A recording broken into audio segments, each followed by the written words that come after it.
Hello friends, आज हम बात करने वाले हैं बजाज हिंदुस्तान शुगर के बारे में फुल डिटेल एनालिसिस में। मैं अपने फुल डिटेल एनालिसिस में आपको फंडामेंटल और टेक्निकल एनालिसिस दोनों बताता हूं। फंडामेंटल एनालिसिस में मैं कंपनी का बैलेंस शीट, उसके ऊपर कोई लोन है कि नहीं लोन है, कंपनी कितना सेल्स कर रहा है, इस बारे में बात करते हैं। इस कंपनी का जो हम टेक्निकल एनालिसिस करते हैं उसमें जो चार्ट का पैटर्न क्या रहेगा, प्राइस का मूवमेंट क्या रहता है, कितने रुपीस में वो चल रहा है, उसका चार्ट में क्या शो हो रहा है, उस पर हम बात करते हैं। तो वीडियो स्टार्ट करने से पहले बजाज हिंदुस्तान शुगर के बारे में जान लेते हैं कि ये कंपनी क्या करता है।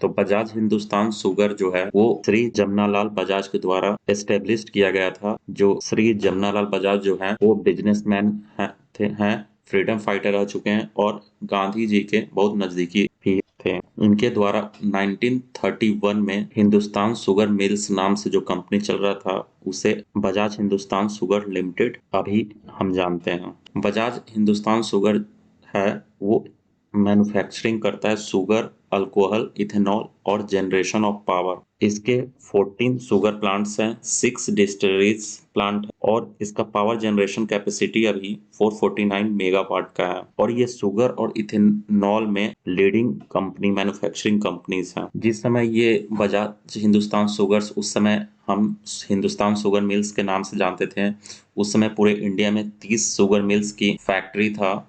उस समय से ये कंपनी काम कर रहा है और अभी तक इस कंपनी के पास 14 शुगर प्लांट्स हैं। कंपनी अभी प्रेजेंट में 2022 में शुगर से 76% अपना रेवेन्यू जनरेट करता है, पावर से 13% और डिस्टिलरी से 11%।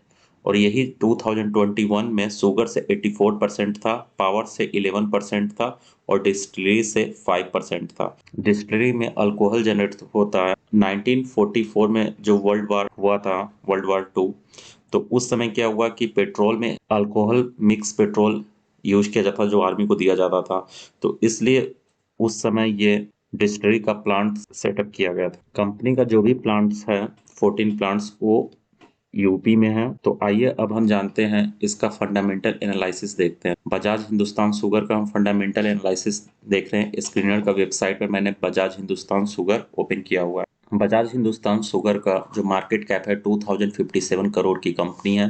करंट प्राइस इसका 16 रुपीज चल रहा है। बुक वैल्यू भी इसका 16.1 रुपीज है। कंपनी ने 52 वीक हाई 22 रुपीज 6 पैसा 60 पैसा लगाया था और 52 वीक लो है 8 रुपीज 35 पैसा। कंपनी कोई डिविडेंड देता नहीं है। कंपनी का आरओसीई और आरओई दोनों निगेटिव में है। कंपनी का फेस वैल्यू 1 रुपीज का है। लास्ट 5 ईयर्स में 4.85% का ग्रोथ दिया है। कंपनी के ऊपर में 2.24 का डेप्ट है। मैं हमेशा बताता हूं कि वो कंपनी प्रेफर कीजिए जिसका जो डेप्ट होता है वो 0 और 1 के बीच में होता है। कंपनी के पास 1927 करोड़ का रिजर्व्स है, जिसमें से डेप्ट है 4598 करोड़ का। कैपिटल एम्प्लॉयड, जो कंपनी अपने एम्प्लॉय को जो पेमेंट देता है वो 7110 करोड़ है। और कंपनी का जो सेल्स लास्ट ईयर में हुआ है 5576 करोड़। मैं हमेशा आपको बताता हूँ, ये चीज़ हमेशा आप नोट कीजिएगा, जो सेल्स होना चाहिए वो ग्रेटर देन होना चाहिए कैपिटल एम्प्लॉयड से। अभी जो हम देख रहे हैं, फंडामेंटल जो एनालिसिस कर रहे हैं, तो कैपिटल एम्प्लॉयड यहाँ से भी कोई फंडामेंटल स्ट्रॉन्ग कंपनी नहीं दिख रहा है। कंपनी का आरओसी और आरओई भी दोनों निगेटिव है। कंपनी कोई डिविडेंड देता नहीं है। कंपनी के ऊपर डेप्ट भी बहुत ज्यादा है और PE ratio, price to earning growth भी अभी नहीं दिया गया, ना स्टॉक का पीई है जिससे हम इसका वैल्यूएशन फाइंड कर पाए। तो अभी से देखने पर आपको क्या लगता है कि यह कंपनी मल्टी बैगर बनेगा? मेरा तो मानना है, जैसे कि मैं फुल अभी टेक्निकल पर भी देखूंगा इसका चार्ट का क्या है, कैसे ये मूवमेंट हो रहा है। बजाज हिंदुस्तान शुगर का जो फंडामेंटल एनालिसिस, सिर्फ ये चीज देखकर मुझे पता चल गया कि पैसे इतने नहीं लगाने हैं।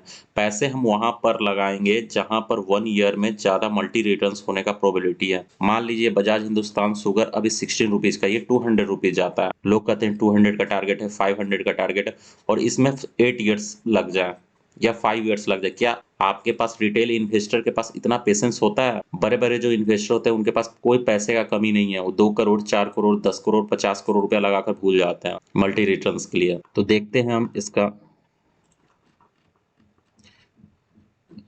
क्वार्टरली भी देखते हैं तो अगर ईयरली देखते हैं सितंबर 2021 से सितंबर 2022 तक, तो यहाँ पर सेल्स में कमी हुआ है, सेल्स में कमी हुआ है, लेकिन लगभग सेम है। और नेट प्रॉफिट भी अगर आप देखते तो हमेशा ये लॉस मेकिंग कंपनी है। एक बार मार्च 2020 में इसका प्रॉफिट 106 करोड़ हुआ था, अब आगे से निगेटिव में चल रहा है, और फिर मार्च 2021 में भी पॉजिटिव हुआ था।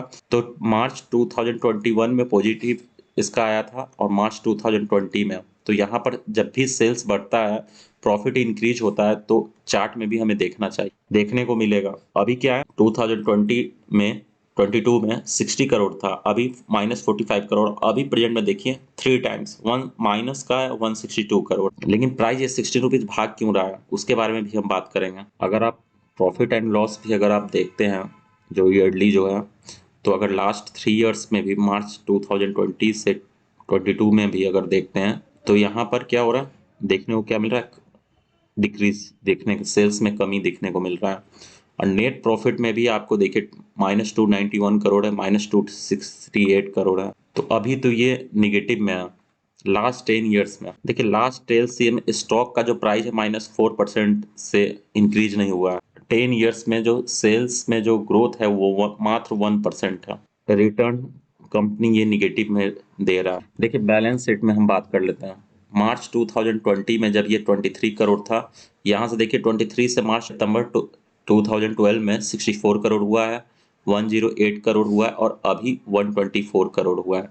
तो देखिए यहाँ से ये चीज़ सिर्फ शेयर कैपिटल से हमें देखने को मिलता है कि जब जो भी शेयर इसके होंगे, फेस वैल्यू 1 है इसका, इस शेयर का, इस शेयर में जो कंपनी ने क्या किया है कि अपने और मार्केट में शेयर्स को इंट्रोड्यूस किया है, जिसके कारण क्या होता है कि मार्केट में शेयर्स बहुत सारे आएंगे, तो कंपनी को अगर पैसा चाहिए तो वो अपना शेयर मार्केट में डाइल्यूट करता है। डाइल्यूट करने का मतलब होता है कि जो उनके पास पैसे हैं वो शेयर के फॉर्म में कंपनी इन्वेस्टर को, जो शेयर में जो इन्वेस्टर हैं, जो रिटेल इन्वेस्टर या बड़े इन्वेस्टर हैं, वो कंपनी कम कीमत में मार्केट में लाता है, जिसके कारण जो प्राइस अगर 10 रुपीज में है, तो शेयर आने के कारण क्या होता है, उसमें पैनिक देखने को मिलता है, और पैनिक देखने को मिलता है तो शेयर 5 रुपए, तो जो रिटेल इन्वेस्टर होते हैं उन्हें लगता है कि नहीं ये बहुत चीपेस्ट, बहुत कम कीमत में मिल रहा है ये शेयर प्राइस, तो वो बाई करने लगते हैं। तो जो फंडामेंटल स्ट्रॉन्ग कंपनी नहीं होती है, वो एक बार ऊपर जाएगा फिर वो उसी जगह पर आ जाता है। तो सबसे पहले हम देख लेते हैं कंपनी का जो रिजर्व्स है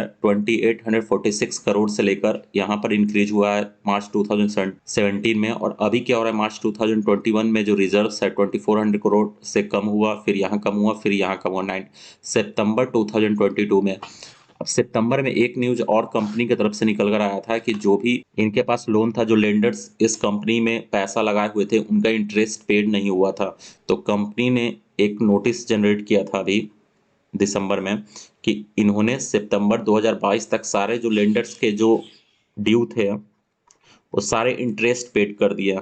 तो कोई भी कंपनी में अगर 100 करोड़, एक एग्जांपल लेते हैं कि 100 करोड़ का अगर वो कंपनी लोन लेता है और इसका इंटरेस्ट 120 करोड़, 20 करोड़ का इंटरेस्ट हो जाता है, तो कंपनी ने 20 करोड़ को अगर इंटरेस्ट पेड कर दिया, तो ये 100 करोड़ कहाँ जनरेट हो पाएगा, जब तक ये लोन बिल्कुल कम नहीं कर लेता है, 50 करोड़ 20 करोड़ इस तरह से अगर कम नहीं कर लेता है, तो फिर वो कैसे कंपनी रेवेन्यू जनरेट करेगा। तो यहाँ पर कंपनी का बोरोइंग क्या था, 6000 करोड़ था मार्च सितंबर 2010 में। अभी क्या हुआ, सितंबर 2022 में 4000 करोड़ है, अभी भी बहुत ज़्यादा लोन है इस कंपनी पर। कंपनी के पास फिक्स एसेट्स है 6000 करोड़ का, कंपनी का जो वर्किंग इन्वेस्टमेंट है, करंट वर्क इन प्रोग्रेस है, वो 11 करोड़ है, और कंपनी का फ्यूचर का इन्वेस्टमेंट्स यहाँ 1918 करोड़ है। तो कंपनी का जो ये इन्वेस्टमेंट्स है, अगर आप पॉजिटिव देखिएगा तो बस ये चीज़ है कि कंपनी का इन्वेस्टमेंट 918 करोड़ है। तो जब यहाँ से रेवेन्यू जनरेट होगा तो कहीं ना कहीं प्रॉफिट में देखने को मिलेगा, लेकिन कब मिलेगा, देखिए एक एग्जांपल, जो एस एच के सेलकर था, एस एच केलकर जो शेयर था, ये भी जब पिछले साल 175 रुपीज चल रहा था, और ये इसने हाई लगाया था 210 रुपीज का। इस कंपनी ने एक्वायर्ड किया था फॉरेन जो कंट्रीज में। ये कंपनी जो होता है वो परफ्यूम ये सब बनाता है, इत्र और भी चीज, जो बहुत सारे प्रोडक्ट्स आप देखिएगा जरूर एस एस खेलकर के बारे में। तो कंपनी उस समय 210 रुपीज के प्राइस पे हाई लगाया हुआ था, पिछले साल की बात है। और कंपनी ने एक्वायर्ड भी किया था फॉरेन में जो परफ्यूम ये सब में जो कंपनी उसको एक्वायर्ड किया था कि फ्यूचर में इस कंपनी का ग्रोथ 410 के ऊपर जाएगा।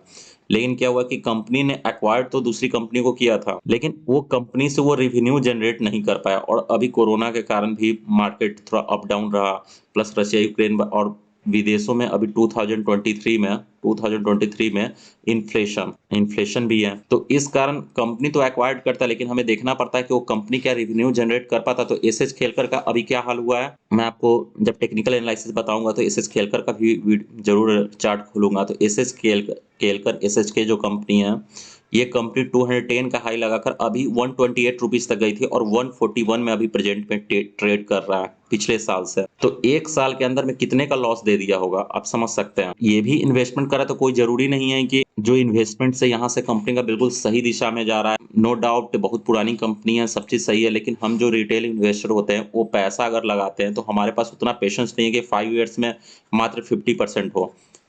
मैंने अपने बहुत सारे शेयर मैंने आपको बताया है अपने मल्टीबैगर में, जैसे फैक्टरलॉजी मैंने बताया था 6 रुपीज 85 पैसे के आसपास बताया था मैंने, 9 रुपीज 56 पैसे 10 रुपीज तक हाई लगा चुका है। हमारे पास उतना टाइम नहीं होता कि 10 साल का वेट करें, 5 साल का वेट करें, और यहाँ पर तो फंडामेंटल ही उतना अच्छा नहीं दिख रहा है, फ्यूचर में क्या होता है क्या नहीं होता है।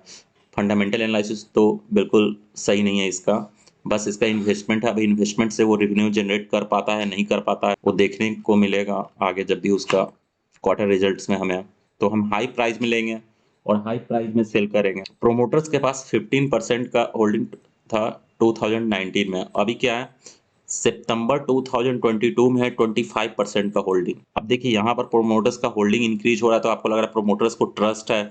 एफआई भी इंक्रीज कर रहे हैं 0.94 से 1.20 1.38 1.59 करोड़। तो देखिए मैं आपको यहाँ पर बताना चाहता हूँ कि प्रोमोटर्स के पास 25% का जो होल्डिंग है वो 100% प्लेज है। प्लेज कहने का मतलब होता है कि इस पूरे पैसे पर कंपनी ने लोन ले रखा है। यहाँ पर देखिए प्रोमोटर्स की होल्डिंग है 25% और प्लेज है 100%।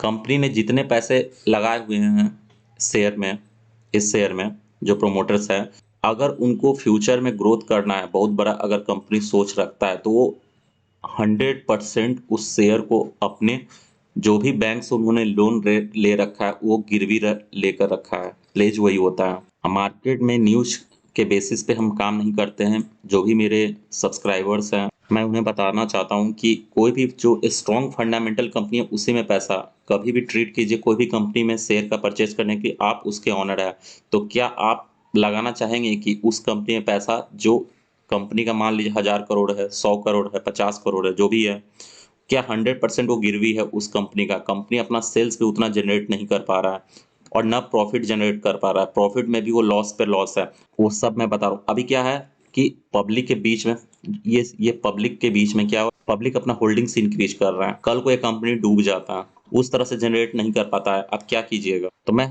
बिल्कुल निगेटिव नहीं बोल रहा हूँ। मेरा कहना है कि फंडामेंटल में तो मुझे वो चीज़ नहीं दिखता है जो बिल्कुल स्ट्रॉन्ग फंडामेंटल कंपनी है। ये प्राइस ऊपर जाएगा, मूवमेंट जाएगा, फिर वापस आ जाएगा। अभी के टाइम पे कोई भी शेयर में आप 5 ईयर्स तक पैसे लगाकर भूल नहीं सकते हैं, क्योंकि हमेशा बीच में आपको देखना होता है कि मार्केट में कैसा चल रहा है क्या नहीं चल रहा है।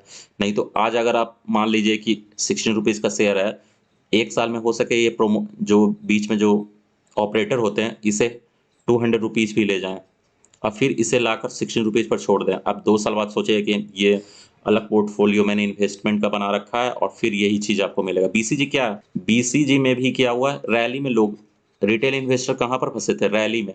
रैली किस चीज़ का था, 4 रुपये का शेयर 200 तक चला गया, 190 या 200 तक चला गया था। अभी एडजस्टमेंट होकर इसका 110 का प्राइस हुआ है जो स्प्लिट आया था। तो क्या हुआ कि लोग समझते हैं कि 80 रुपीज़ जब ये प्राइस था, नहीं नहीं 110 जाएगा, 80 रुपीज़ पे भी फंसे, 110 पे भी फंसे, स्प्लिट करके जो 110 रुपीज़ आया है। और यहाँ से जब ये गिरना जा रहा है 28 रुपये तक आ चुका है। आपके पास है टाइम।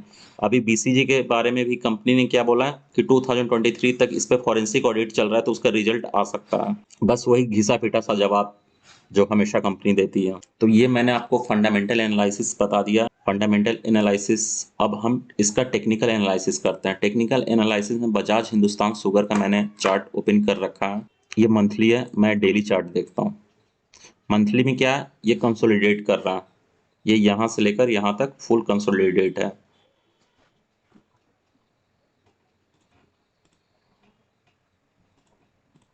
देखिए मैं इसे इस लेवल से देख रहा हूँ, 10 रुपीज़ के आसपास मैं देख रहा हूँ। ये वॉल्यूम के साथ ब्रेकआउट क्यों आया? ये देखिए, ये 10 रुपीज़ से 14 रुपीज़ गया, फिर यहाँ पर अभी 18 रुपीज़ का हाई, 18-20 रुपीज़ तक हाई गया था और अब ये यहाँ से गिर रहा है और इसका अभी क्या कितने रुपीज़ में आएगा? 13 रुपीज़ पर एक बार आएगा। यहाँ से ब्रेकआउट हुआ, रिटेस्ट भी करना है, फर्स्ट ये चीज़ है। यहाँ पर क्या है कि दिसंबर से लेकर नवंबर-दिसंबर से लेकर फरवरी मिड तक शुगर केन का बिजनेस होता है। जो शुगर केन का जो सीजन होता है इसी समय होता है और ये कंपनी जो शुगर बनाती है, यूपी में सबसे ज्यादा शुगर केन प्रोड्यूस होता है। मैं कोई जीडी का वो जनरल नॉलेज का नहीं बता रहा हूँ कि बिल्कुल शुगर मतलब यूपी में ही होता है, लेकिन यूपी में ज्यादा खेती किया जाता है ये शुगर केन का। तो उस समय प्रोडक्शन जो होता है शुगर केन का, जो गन्ने का, वो सबसे ज्यादा मैक्सिमम लेवल पर होता है। तो इसी कारण जो सेल्स में भी इंक्रीज मिलता है, प्लस कंपनी का जो इंटरेस्ट लोन था वो भी कंपनी ने अपना इंटरेस्ट, बस जो भी लेंडर का जो इंटरेस्ट होता है वो कंपनी ने पेड किया है। तो ये दो न्यूज मिला है। तो ये न्यूज बेसिस पे मैंने अपने बीच में भी अपडेट डेली एनालिसिस के वीडियो में आपको बताया था कि ये न्यूज बेसिस पे इसमें मूवमेंट देखने को मिलेगा। अभी क्या है, एमएससीडी इंडिकेटर अगर आप पढ़े हैं तो यहाँ पर सेल्स आ चुका है इस लेवल पर सेल्स। अब यहाँ बाई नहीं है। देखिए ये यहाँ पर 13 रुपीज़ तक आ सकता है अगर कोई इन्वेस्टेड है तो। मेरा कोई भी बाय और सेल्स का नहीं है, मैं आपको बता रहा हूँ कि खुद एनालिसिस आप कीजिए, रिसर्च कीजिए, तब इन्वेस्टमेंट कीजिए। इसे बड़े मूव के लिए 22 रुपीज़ के ऊपर में निकलना पड़ेगा। देखिए मैंने एस के भी मैं दिखा रहा हूँ, एस खेलकर जो शेयर मैंने आपको बताया, ये भी देख लेते हैं। देखिए यहाँ पर कंपनी ने हाई लगाया था 206 रुपीज़ का। एस एच खेलकर कंपनी ने 206 रुपीज़ का हाई लगाया था। वहां से क्या हो रहा है देखिए, ये सिर्फ डाउन ट्रेंड में स्टार्ट हो चुका है, यहाँ कंसोलिडेट किया है। अब ये यहाँ पर मैंने कप विथ हैंडल पैटर्न बना रहा और ये हैंडल फॉर्म होगा और इसका टारगेट रहेगा 180 रुपीज़ के आसपास अगर कोई इन्वेस्टेड है तो, क्योंकि cup with handle pattern form हो रहा है। इससे कम प्राइस का शेयर मैं बताता हूँ। देखिए यहाँ पर कप ये फॉर्म हुआ है और ये हैंडल फॉर्म हुआ है, यहाँ से ब्रेकआउट आ चुका है, यहाँ रिटेस्ट हो रहा है और कंसोलिडेट हो रहा है, मतलब यहाँ पर कंसोलिडेट हो रहा है और यहाँ पर 170 रुपीज़ 180 रुपीज़ का टारगेट है। और कोई एस एस के कैलकुलेटर में तो एक साल के अंदर में क्या रिटर्न बना कर दिया, 200 रुपीज़ का हाई लगाकर इसने 126 रुपीज़ का लो लगाया है। तो जो पैसे हैं बिल्कुल सही जगह इन्वेस्टमेंट कीजिए। तो यही था आज का फंडामेंटल और डिटेल एनालिसिस, मैंने आपको बजाज हिंदुस्तान शुगर के बारे में बता दिया। अगर वीडियो अच्छा लगा तो चैनल को लाइक और सब्सक्राइब करें।